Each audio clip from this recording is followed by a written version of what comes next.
really got to move forward here. We should have a day where we just talk, but like literally, I want to get through this book at some point. You know what I mean? So we got to cover at least two scriptures per session, right? Huh? Yeah, no, I know, definitely. And so I hate to, but we will have some more time in a minute. I just kind of want to cover this real quick. But like I say, like what you say is, I've never done LSD, I've never done shrooms, I've done MDMA, and I didn't like it. I'll never do it again because it used up all my serotonin, and I suffer from anxiety and depression anyway. So going a week without serotonin was worse than. So you gotta be careful with all those substances, right? But two things that I will say is, a lot of people have come to Buddhism via acid and shrooms. Okay, there's people that don't want to have that experience again. Like one time was enough, but they wanted to find a spirituality that made sense compared to the experience that they had on those substances, and so they found Buddhism, right? So that's one thing. And the other thing, you talk about ego death, that is also in Buddhism. At the deeper teachings, it's, we talk about loving kindness and generosity and all these things, but the deeper teaching is there's no Kylie, and there's nobody creating karma, and there's nobody being kind to anybody else. There's no somebody out there, and there's no somebody in here. And what does exist does not have attributes. You can't put it in language. There is a reality, an ultimate reality. What we see is not it. We see what the brain is creating, kind of like the Matrix kind of deal, right? But at just a very deep, profound level, just with the little insight that you have, just for someone to go through life knowing that you're not Jeremy, and that what you truly are isn't your education, how much money you got in the bank, who your girlfriend is, what's going on. You are the ultimate source of reality at a very deep level. There was this moment where I'm sorry to interrupt you, but no, go for it. I literally felt infinite. Like, I've done like shrooms and I've done other things, yeah. And I've never felt like it was literally like an everything and a nothing at the same time. Like, I was everything and everything was nothing. Nothing was real. Everything was real. I could create things and destroy things. But during that, I actually am like starting to change my faith from Christianity to Buddhism, and that's hard for me because I grew up in a Christian family my whole life. Yeah, definitely. And my mom's not like super Christian, but as a kid I always went to church with her. Yeah. So it's like instilled in my brain that Jesus is our Savior. Yeah. So I need to go on my own spiritual path and open up my mind. Dude, I'm 47. I was raised in the church. I still have that programming, But you can use it. Just because you're a Buddhist doesn't mean you can't be a Christian, or you can't pray to Jesus, or you can't integrate the two, That's something that Buddha said that this is not, we don't worship Buddha. He's a guy that, okay, let's say that this guy's name was Jeremy, and he had an experience with acid, and then he came back to tell us that there is no Jeremy, that whatever it is inside of us is really infinite. We've always been around, and we're never going to die. There is no death. We are plugged into everything. We are one. And right now, if that happened 500 years before Christ, we would have Jeremy, a statue of Jeremy up here, and we wouldn't be praying to Jeremy. We'd be saying, dude, this Jeremy came like 500 years before Christ and told us we were all one, man. You know what I mean? It's funny you say that, because something else that I felt was this like intertwined connection to everything. Like, when you are everything, it was almost like at the same time I was and will be and am at the same time every person that ever existed. So it's like all of our souls are one, but we live them through different journeys and points in time. So it was like I could be my own dad, basically. Yeah. Along the lines of that, but through my spirit, this is my new spirit as my son of me.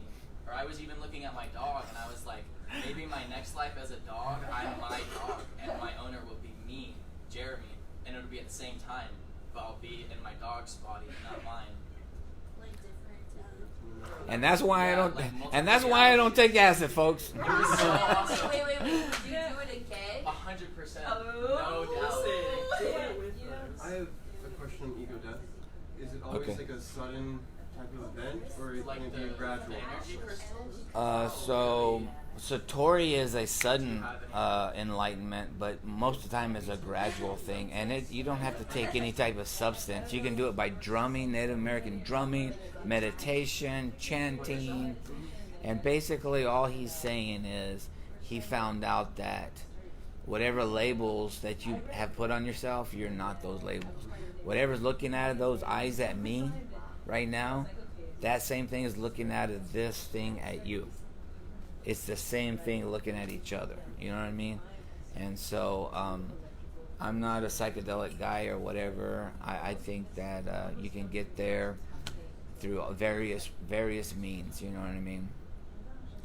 And I also believe that using substances is kind of a crutch. That once you get that insight, you don't have to keep going back to that substance anymore. It becomes who you are. That insight becomes who you are.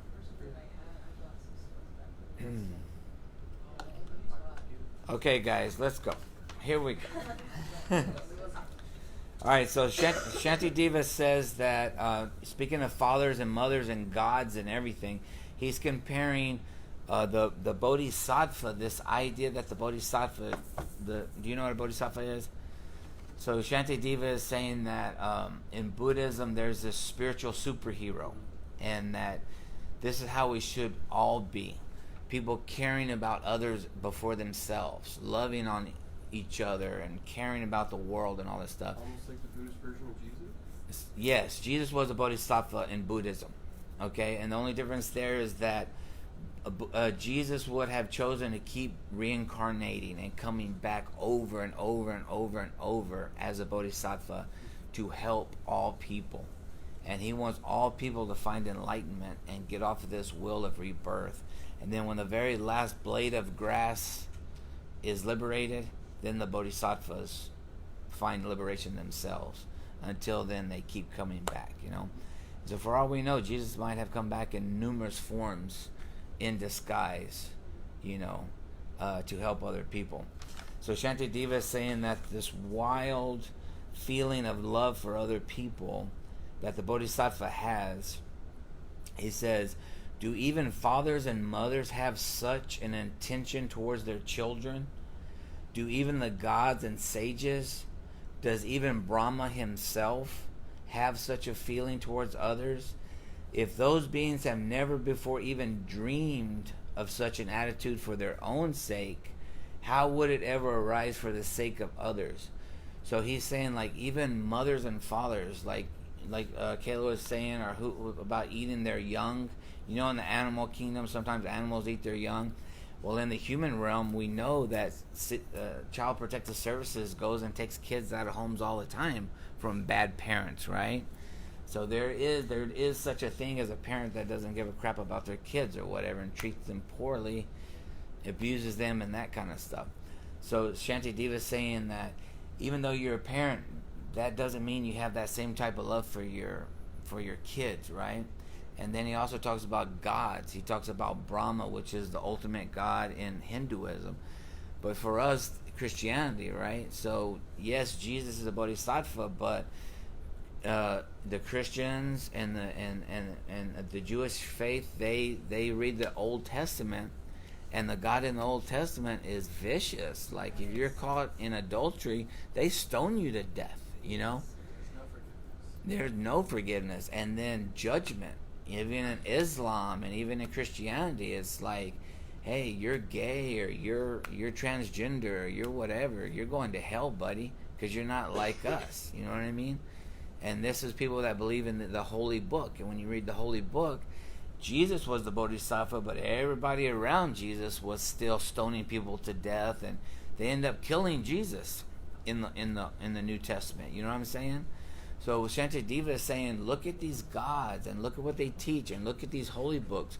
Not even parents or gods or sages have the love that I'm trying to tell you about that bodhisattvas have. It's a wild, crazy love not only for yourself but everyone around you. And so he's comparing it to and he's saying that even the gods, when you look at these various gods, they don't even love themselves. Like, so in the Old Testament it says that God is a jealous God. You can have no other gods before me. If you worship an idol or something like that, you will be punished. So that's kind of like, they say that we create gods in our image, but not the physical thing. It's just like how we think of God. Like, so I want everybody to love me, so I think God wants everybody to love him. And of course it's a him. And of course he's sitting on a throne. And of course he has a white beard. And of course he punishes everybody, because my dad punished me. And so when I messed up, my dad spanked me, so I guess my God will spank me too. You see how you're creating God in your own image? You create your own world. Yeah. And so they call it amplifomorphizing. Anyway, turning your God into a human, basically, with all the same feelings and emotions and stuff. Yeah. And so personifying God, how you like, you want everybody to be a part of your religion, so you think that's what your God thinks too, So anyway, Shantideva is comparing all of that to the wildness of the Bodhisattva, who doesn't care if you're gay, doesn't care if you're transgender, doesn't care how much money you got, don't care if you're white, black, blue, or what. They love you just the same, And so Shantideva is saying that even these gods don't love themselves, and these parents don't love themselves. So how could it ever arise to love someone like that? Does that make sense? Yes. Okay. And so the next one, he says, this intention to be beneficial to all beings, which does not arise in others even for their own sake, is an extraordinary jewel of mind, and its birth is an unprecedented wonder. How can I fathom the depth of the goodness of this jewel of the mind?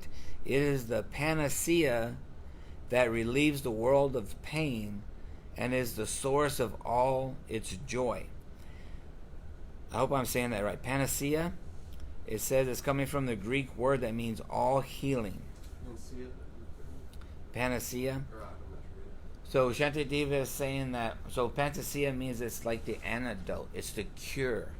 It will cover everything, every illness, everything that you're dealing with that's negative. This bodhicitta will cover that. You know what I'm saying?